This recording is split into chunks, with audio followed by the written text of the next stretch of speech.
आपण प्रश्नांकडे जाऊ शकतो. आपल्याकडे काही वेळ आहे. या वेळेचा जर समजा मागील 7 दिवसांमध्ये, म्हणजे आजचा 8वा दिवस आहे, मागील 7 दिवसांमध्ये आपण धातू आणि स्कंध यांचा एकत्रितपणे अभ्यास केला. त्यांचा जो समन्वय आहे त्याच्या दृष्टीने काही अभ्यास केला, काही चिंतन केलं, काही ध्यानसुद्धा केलं. त्याच्या या अनुषंगाने जर काही प्रश्न निर्माण झाला असेल आपल्याला, तर त्याच्याकडे आपण पाहू शकतो. जर समजा काही अस्पष्ट असेल यामध्ये अजूनही, तर त्याकडे पण आपण पाहू शकतो. जेव्हा विपरीत परिस्थिती निर्माण होते तेव्हा अहंकार आणि आसक्ती लगेच म्हणजे बदलते, तेव्हा कसं कार्य करणार? बरोबर. म्हणजे आपली प्रश्न समजला अमिताभ बच्चनचा? म्हणजे आपली समस्या ही आहे की जोपर्यंत आपल्या मनासारखं चाललेलं आहे तोपर्यंत आपलं ठीक चाललेलं आहे. ज्यावेळेस आपल्या मनाच्या विरोधात गोष्टी घडायला लागतात त्यावेळेस मात्र मग आपली जी आसक्ती आहे किंवा आपला अहंकार आहे तो वर यायला सुरुवात होते. मी नेहमी असं चिंतन करतो, असं पाहतो की दसशिलाचं आचरण करणं कठीण केव्हा आहे? तुम्हाला वाटलं की अरे हे कठीण त्याच वेळेस आहे ज्यावेळेस कुणीतरी मनाच्या विरोधात वागायला सुरुवात करतं. आणि मनाच्या विरोधात वागायला सुरुवात केली की मग आपल्याला त्रास व्हायला सुरुवात होते. म्हणजे दसशिलाचं आचरण तोपर्यंत सोपं आहे जोपर्यंत सगळं आलबेल आहे, काहीच प्रॉब्लेम नाही, कुणी आपल्या मनाच्या विरोधात व्यवहार करत नाही. मग आपण पहिल्या शिलापासून 10व्या शिलापर्यंत सगळे शील बरोबर चाललेले असतात. पण ज्यावेळेस परिस्थिती तशी नसते आणि आपण असं बघतो की परिस्थिती नेहमीच आपल्या मनासारखी असणारच नाही, ती नेहमीच बदलते ना. परिस्थिती सतत बदलत आहेत, माणसं सतत बदलत आहेत, घटना सतत बदलत आहेत. ज्यावेळेस आपल्या म्हणजे जागृती यायला सुरुवात होते हळूहळू, म्हणजे जसं आता आपण भगवंतांनी जे सांगितलं आपल्याला की आपण प्रज्ञेकडे किंवा समजदारीकडे सामान्य भाषेमध्ये दुर्लक्ष करता कामा नये किंवा त्याला काय म्हणतात त्याच्याबद्दल उदासीन असता कामा नये किंवा समजदारी म्हणजे काय म्हणजे त्याला समजदारीला ना म्हणजे एक प्रकारे कमी लेखता कामा नये आपण.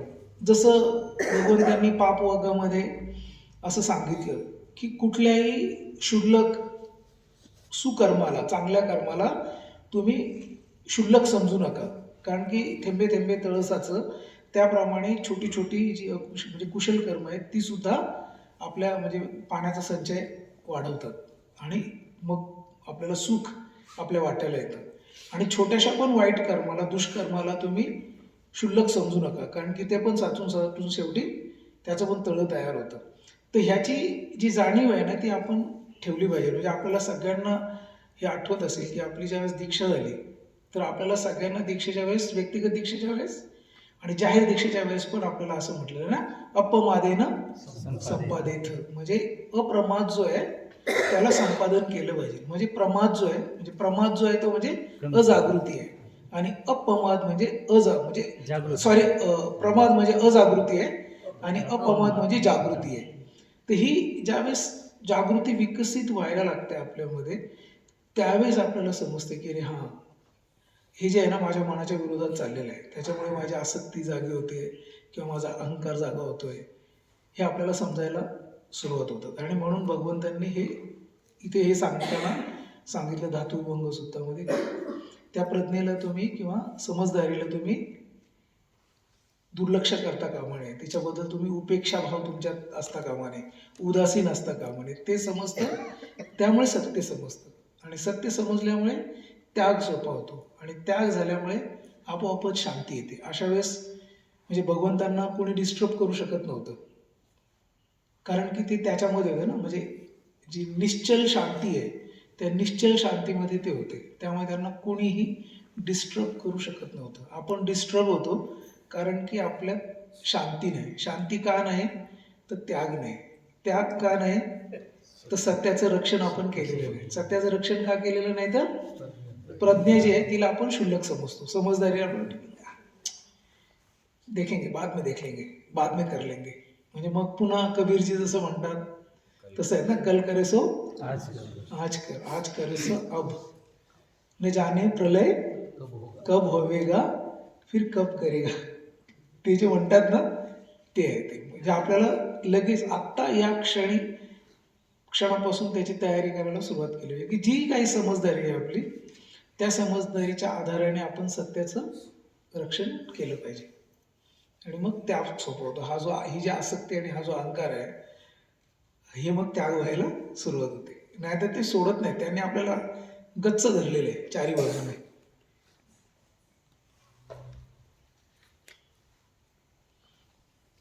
प्रश्न आहे. एक महिन्यापूर्वी घडलेली घटना आहे. शक्यमुनी साधना मी करतो. प्रथम बॉडी स्कॅनिंग करतो, कारणस्मृती, नंतर आनापानसतीची 4थी पायरी, नंतर मैत्री भावनाची 5वी पायरी करतो, नंतर विज्ञान जातो. आनापानसती सेपरेट आता ध्यान होत नाही, म्हणजे कधीतरी करतो मी आनापानसतीचं ध्यान, आणि मैत्री भावना तर करीतच नाही. त्याऐवजी मग बोधिचित्त साधना करतो, कारण का बोधिचित्त साधनामध्ये आहे मैत्री भावनाची, त्यामुळे ती मैत्री भावना करीत. एका दिवशी काय झालं की तुमच्या रेकॉर्डिंग प्रमाणे ते 6 धातूचं ध्यान करीत होते, आणि ध्यान झाल्यानंतर ध्यान झाल्यानंतर थोडं अंग टाकलं, झोपलं थोडं, आणि मग माझ्या छातीमध्ये दुखू लागलं, अस्वस्थ झालो थोडं, आणि मग चॅप्टरमध्ये सांगितलं मला असं असं झालं म्हणून. सत्यवीर म्हणले तुम्ही 6 धातूचं ध्यान करू नका, आणि रत्नवंश म्हणजे तुम्ही डॉक्टरकडे जाऊन बॉडी चेक करून घ्या. पुन्हा डॉक्टरकडे गेलो, काही नाही म्हणले तुम्ही, काहीच नाही, सगळे नॉर्मल होईल. सुचिरत्नानं सांगितलं तुम्ही करू शकता, असं प्रॉब्लेम झाला. म्हणजे घटना सांगितली, प्रश्न काय याच्यामध्ये? नेमकं काय करायचं, नेमकं काय करायचं त्यांना? अशी फीडबॅक प्रत्येकाने वेगळी दिली समजा. म्हणजे कसं आहे की आपापल्या समजेनुसार प्रत्येक जण फीडबॅक देणारच आहे. जशी समज आहे तसं आपलं म्हणजे काय आपण सुचवतो गोष्टी की हे करा ते करा. पण आपल्याला स्वतःला हे माहिती असलं पाहिजे की काय होतंय आणि काय करण्याची गरज आहे. म्हणजे अर्थातच जर साधा तुझं कधी अधूनमधून करतो मग ध्यान, काय नाही ते म्हणजे 6 धातूचं ध्यान आपण सगळे जे धम्मचारी आणि धम्मचारिणी आहोत ना, आपण सगळ्यांनीच हे ध्यान अधूनमधून केलं पाहिजे. आठवड्यातून एकदा किंवा दोनदा तरी हे ध्यान केलं पाहिजे. म्हणजे आपली धम्मचारी दीक्षा जी आहे ना, तीच याच्यासाठी आहे.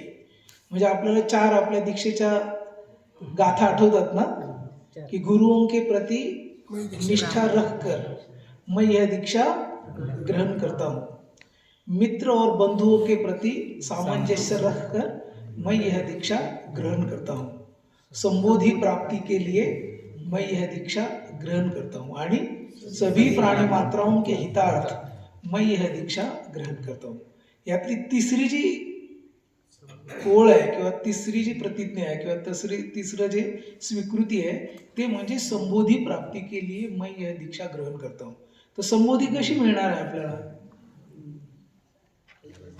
ऑटोमॅटिक येणार नाही संबोधी आपल्याकडे.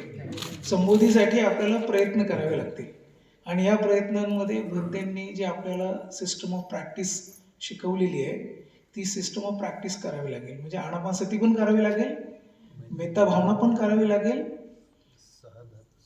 आध्यात्मिक पुनर्जन्म जो आहे तो, आणि त्याच्या आधी आध्यात्मिक मृत्यू करावा लागेल.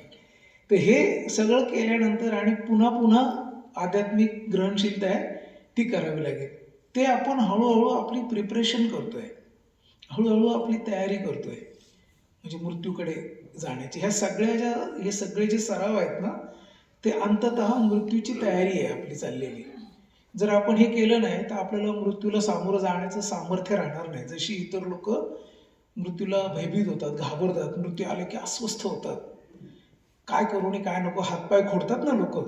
आपण बघतो काही लोक हातपाय खोडतात जोरजोरात, आरडाओरडा करतात, घाबरलेले असतात, त्यांचे डोळे मोठे होतात, तोंड मोठं झालेलं असतं वगैरे वगैरे सगळं जे होतं.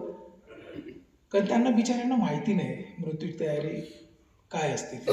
पण समजा आपल्याला पण माहिती झालं नाही तर आपला पण शेवट हा तसाच होणार मग. तर हे सगळं आपण केलं पाहिजे. आणि बोधिचित्ताची जी प्रॅक्टिस आहे ना ती आध्यात्मिक पुनर्जन्माची प्रॅक्टिस आहे.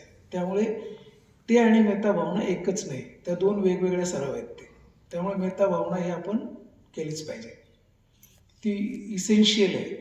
म्हणजे जसं त्या दिवशी मी म्हणालो की ना हे म्हणजे भगवंतांनी सांगतानाच असं सांगितलं की हे समथ सराव आहे. आणि समथ सरावाचा अर्थ होतो की पाया पाया म्हणजे पायाचे सराव आहेत. म्हणजे आनापानसती आणि मेत्ता भावनेमुळे आपला पाया जो आहे तो बळकट होतो, मजबूत होतो. तो जेवढा स्ट्रॉंग असेल तेवढं आपण विपස්සनेमध्ये सहज जाऊ शकतो. आणि विपස්සनेचे जे अनुभव आहे त्याच्याने आपण भयभीत होणार नाही, कंपित होणार नाही. कारण विपස්සना आपल्याला सत्य दाखवते, सत्याच्या संपर्कात घेऊन येते, ज्याच्याकडे आपण दुर्लक्ष करतो. हे जे काय आहे हे तेच आहे. त्याच्यामुळे हे सगळे सराव आपण केले म्हणजे आपल्या सवडीनुसार केले पाहिजे. असं नाही की रोजच आपल्याला वेळ भेटेल. म्हणजे काही लोक आता समजा सर्व्हिस करणारे लोक आहेत, त्यांना एवढा वेळ नाही की ते पाचीच्या पाची सराव दररोज करू शकतील.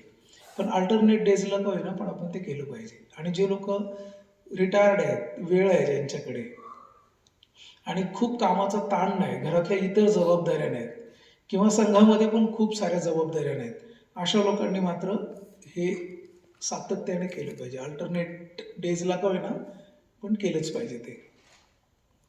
त्यावेळेस समोधी प्राप्ती के लिए मैं ये दीक्षा ग्रहण करता हूँ याला अर्थ होईल. नाही तर मग आपल्याला ही जी स्वीकृती आहे हिला सोडून बाकीच्या 3 स्वीकृत्या घ्याव्या लागतील आणि मग त्या अर्थहीन होतील.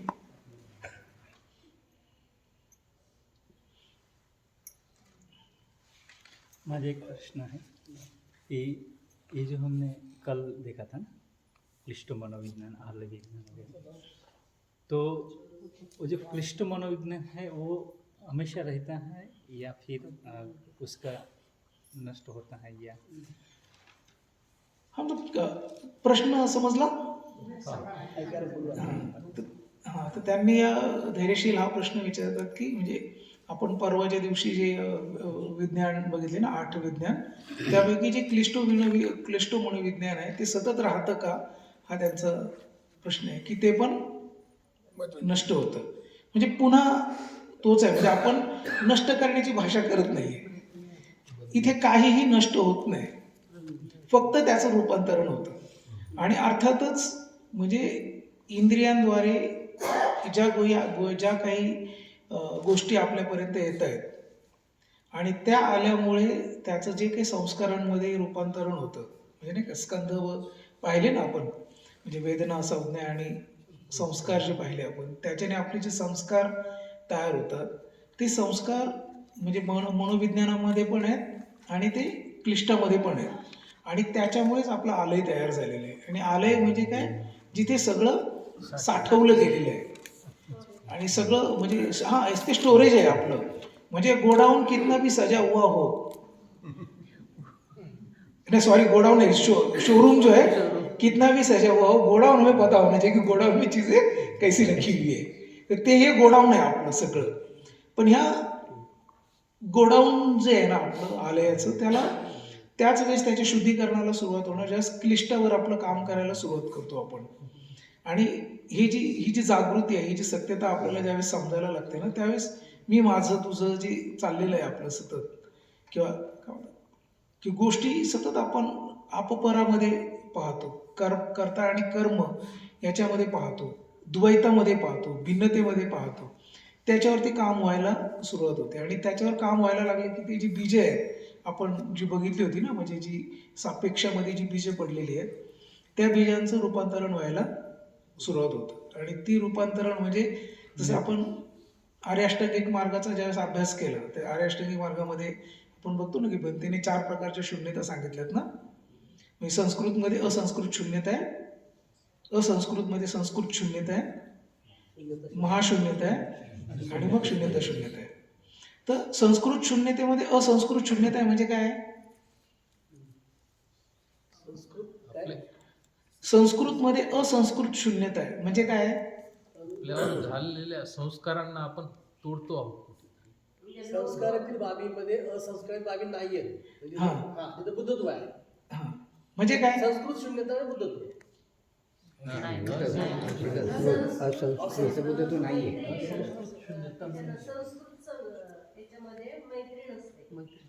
हां म्हणजे संस्कृत जे आहे ते राग लोभ द्वेष ईर्षा वगैरे वगैरे वगैरे हे सगळे संस्कृत आहेत म्हणजे संस्कारित आहेत ते सगळे.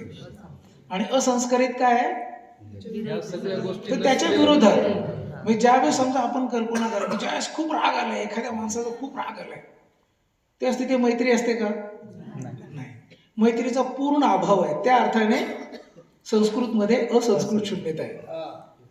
म्हणजे राग ज्यावेळेस आपण खूप रागाने दग्ध झालेलो आहोत रागाने आपलं काय म्हणतात पारावार राहिलेलं नाही आपले डोक्याची नस थरथर व्हायला लागलेली आहे त्यावेळेस मैत्री शून्य असते तिथे अजिबात मैत्रीचा जर एखादा माणूस त्याला सांगायला गेला ना मैत्रीबद्दल त्याचा पण राग येतो त्याला आपल्याला तू मला शहाणपणा शिकू नकोस मला सगळं माहिती झालं.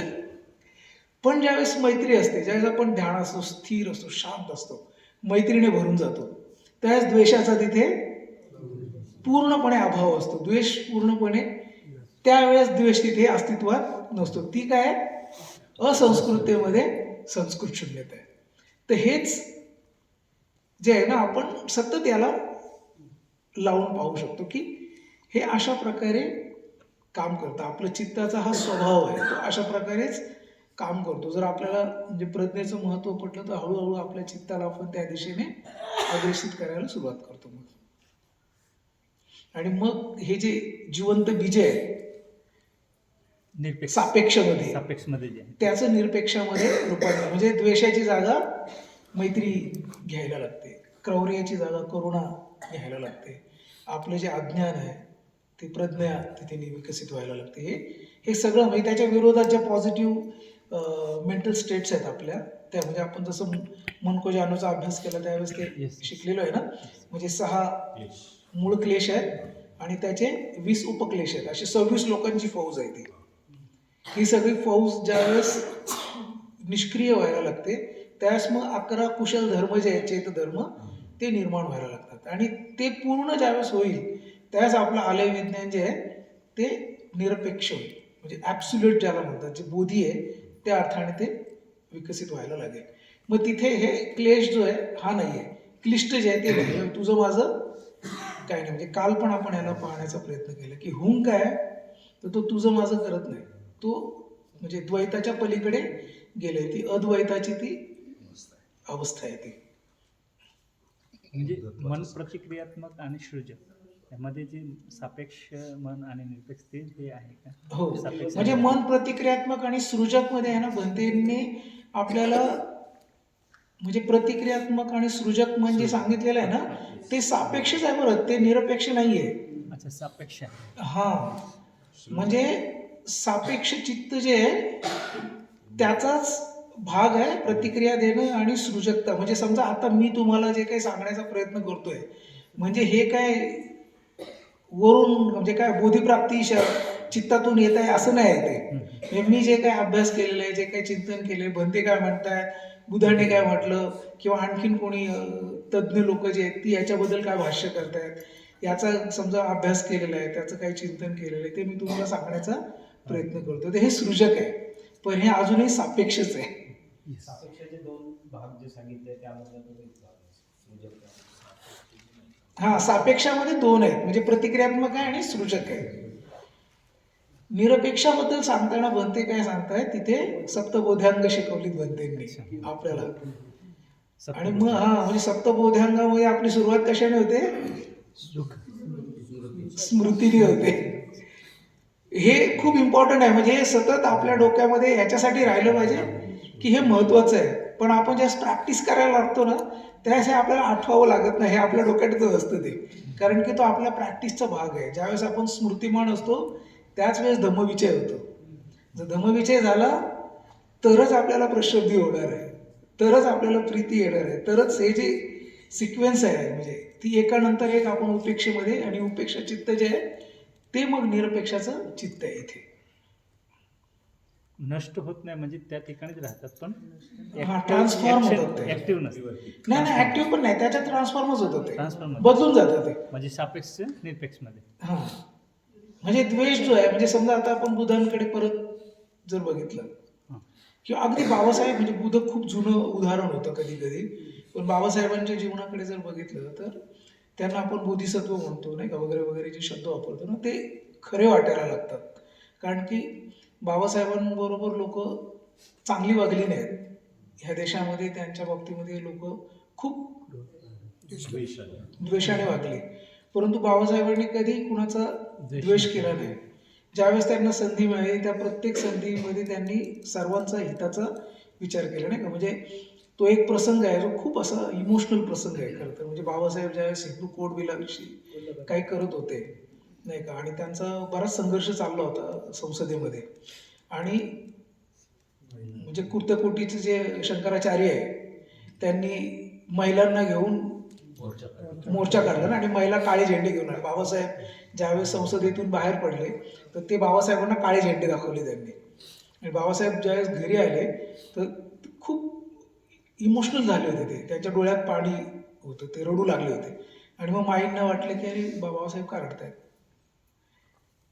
ते आपल्या नानकचंद्र ऋतूंना पण वाटलं, आणि त्यांनी विचारलं बाबासाहेब काय झालं, का रडताय तुम्ही. त्यावेळेस ते म्हणाले अरे हे कळत नाही म्हणजे महिलांना, हा सगळा माझा संघर्ष त्यांच्यासाठी चालू आहे. ह्या परंपरेने त्यांना जे दास्यत्व गुलामी दिलेली आहे त्याच्यासाठी म्हणून मी संघर्ष करतोय, आणि त्याच मला काळे झेंडे दाखवत आहेत.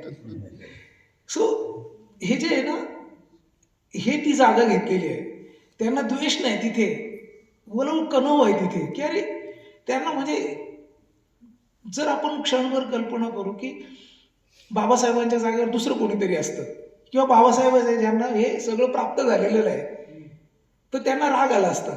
त्यांना वाटलं अरे काय आहे येड्यांच्यासाठी मी जीवाची रान करते, जाऊन द्या, सोडून दिला. पण त्यांनी सोडून दिलं नाही, त्यांनी शेवटपर्यंत लावून धरलं, आणि ते पूर्ण होत नाही म्हणून राजीनामा दिला. म्हणजे ह्या देशातल्या एकूण एक स्त्रीबद्दल बाबासाहेबांच्या मनामध्ये कणव होते. ह्या देशातला प्रत्येक, म्हणजे ज्यावेळेस आरक्षणाचा मुद्दा आला त्यावेळेस त्यांनी मुद्दाम त्यामध्ये मग आर्थिक आरक्षणं पण ठेवलेली आहेत, की जे आर्थिकदृष्ट्या जी लोक कमजोर आहेत, कमकुवत आहेत, अशा लोकांना पण आरक्षण मिळालं पाहिजे. मग त्यात ब्राह्मण पण आहे आणि उच्चवर्णीय पण आहे, त्या सगळ्यांना पण तिथे आरक्षण येतं. मग म्हणजे क्रिमी लेअरची जी अट आहे ती त्यामध्ये घातली त्यांनी.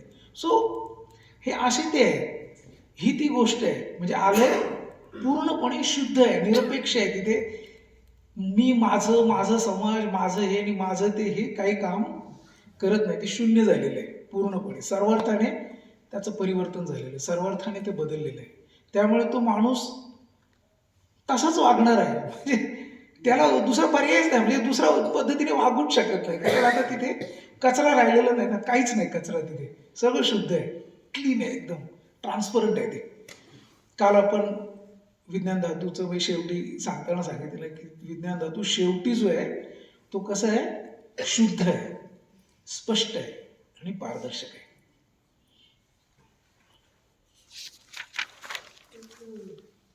प्रश्न नाही आहे, आपण जेव्हा म्हणतो ना स्पेस डिझॉल्व्स इनटू कॉन्शियसनेस, तर तो कॉन्शियसनेस तुम्ही म्हणजे दोन पार्टमध्ये डिवाइड होतो, एक स्थूल आणि एक सूक्ष्म.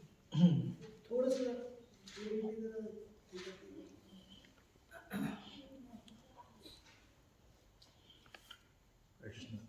प्रश्न म्हणजे मी ऐकलं नाही काय काय मोठ्याने जेव्हा आपण म्हणतो ना स्पेस डिझॉल्व्स इनटू कॉन्शियसनेस, कॉन्शियसनेसमध्ये जेव्हा विलीन होतं तेव्हा कॉन्शियसनेस दोन प्रकारे दोन डिवाइड होतं, एक स्थूल आणि एक सूक्ष्म. तर ते सर्वांना थोडं हायलाईट करायचं.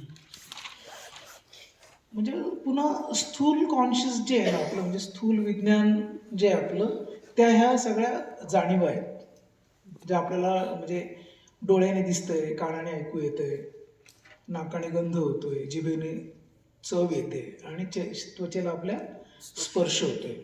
तर ह्या ज्या जाणीवा आहेत ह्या सगळ्या स्थूल आहेत जाणीवा. पण ज्यावेळेस चारही धातू निघून गेले, आता चार धातू राहिले नाही, त्यामुळे इंद्रिय राहिली नाहीत. इंद्रिय नाही राहिल्यामुळे इंद्रियाचे विषय पण राहिले नाहीत, पण चित्त मात्र आहे तिथे. हां, पण इंद्रिय नाहीत आणि इंद्रियांचे विषय नाही, पण चित्त आहे. पण आता मग चित्त जे आहे त्याला स्थूल जाणीवा पुरवणारे जे साधनं आहेत ती गेली निघून सगळी. पृथ्वीत गेली, आपमध्ये गेलं, तेज तेजात गेलं, वायूत गेलं निघून. इंद्रिय राहिले नाहीत, इंद्रियांचे विषय पण राहिले नाहीत.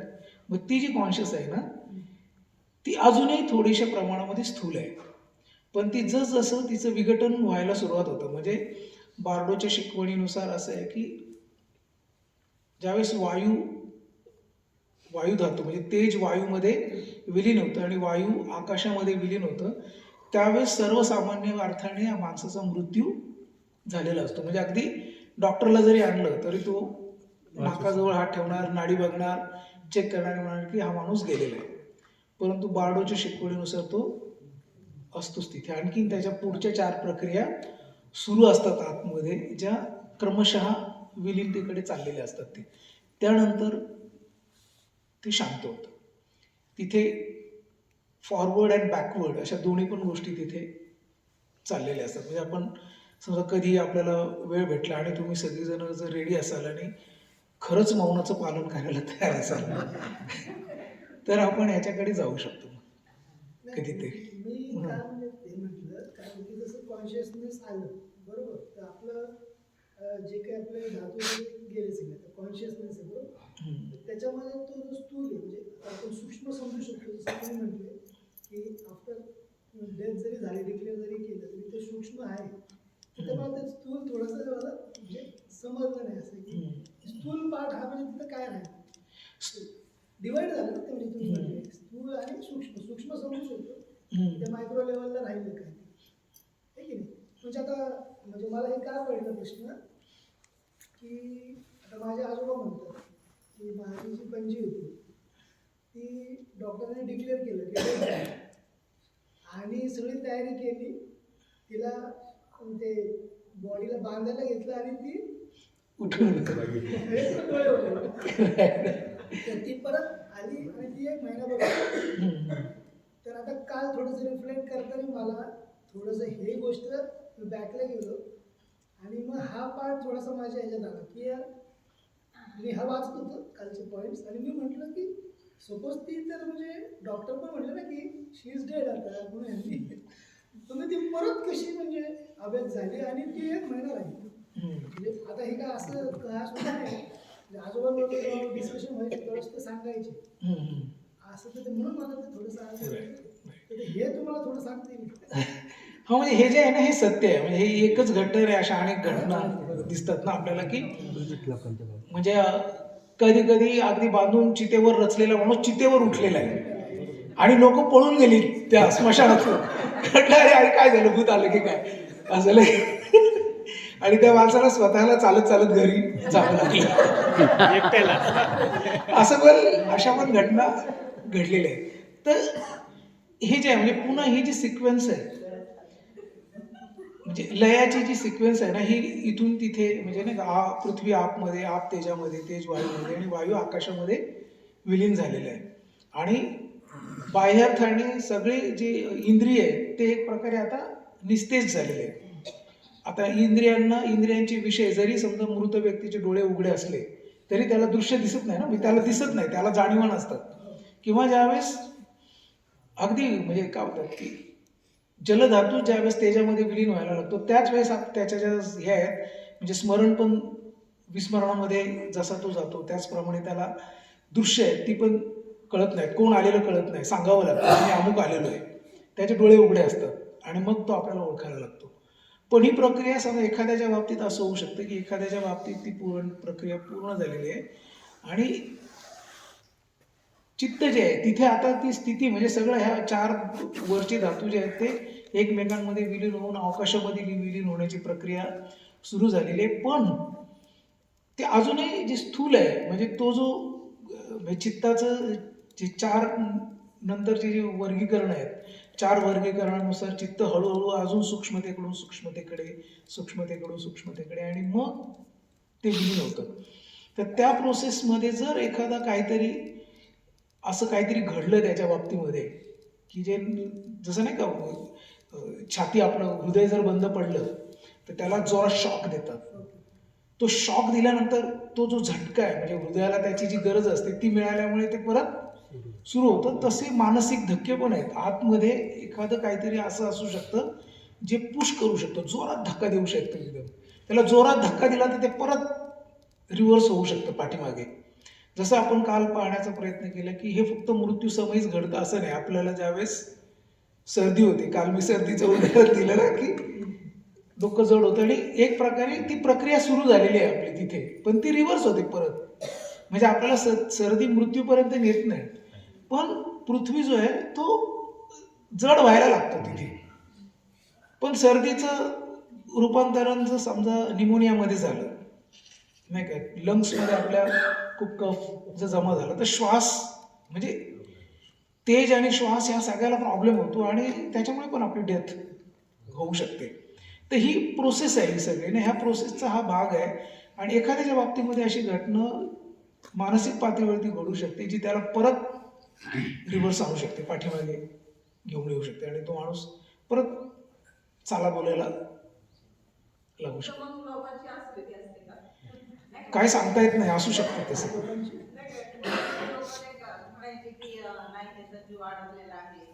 कोणतरी येणार आहे म्हणजे मी सांगते की माझे होता त्यांना त्यांची चुलती आता आम्ही लांब राहायला पुण्यामध्ये आणि ते गावी होते तर आम्हाला कळलं की जाणार आहे गेली म्हणून आणि लगेच एक संध्याकाळी निरोप आला की नाही आहेत आपण मग हे गेले दुसऱ्या दिवशी तेव्हा ती म्हणजे कधी कधी असं नाही का कोणावरती खूप अति जीवाचे आणि त्यामुळे पण जात नाही तर लोक पण संस्कार म्हणून तिथं ऍड आहेच ना, मग हे लोक आहेतच सगळे, ही सारखी फौज आहे तिथे